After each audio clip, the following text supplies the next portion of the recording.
All right, so let's talk a little bit more. So the lesson is called rate of change in slope. So then what is slope? Well, slope is a very similar topic.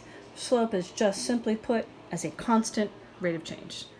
Okay, so if you recall that rate of change, I'll just abbreviate that for you, is found by the formula delta y, which is our change in our dependent variable, divided by delta x. Well, guess what? We can use the same formula when we're finding slope, because slope is very simply put a rate of change that never changes. It's a constant rate of change. So we're not going to be using ROC when we're talking about slope. We're going to use a variable or a letter that we use to designate slope. And ironically, we don't use the letter S, we use the letter M. And I really don't know why.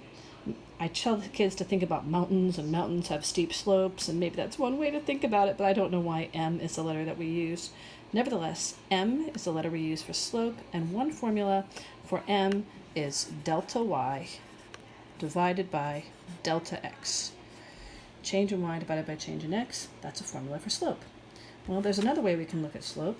The slope can also be described as the rise in data. Well, that makes sense. That's sort of that vertical change in data, which is the y-axis, divided by the run. Maybe you've heard of that before. Slope is often called rise over run. Slope. Okay, well, there's another formula that we might use for slope.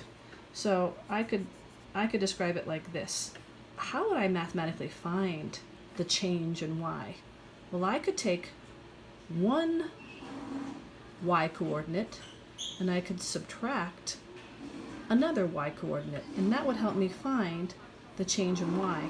This sub 2 is just saying y2. This is saying the y value from a second point, and this is the y value from a first point, and I'm just going to find the difference in them, and I'm going to divide it by x2 minus x1.